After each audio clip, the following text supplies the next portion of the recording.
সৌরভ, কি করছো এখানে দাঁড়িয়ে দাঁড়িয়ে? কোথায় মাছ? কোথায় কোথায়? দেখি দেখি দেখি। হে, কত বড় মাছ! কি করবে মাছ দিয়ে?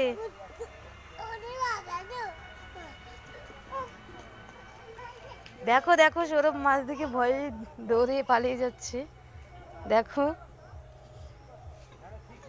দেখো দেখো দেখো, ওর ভয় লেগেছে তাই ও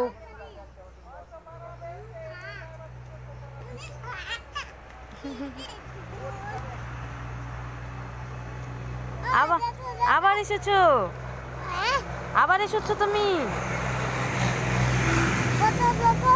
কোথায় কোথায়?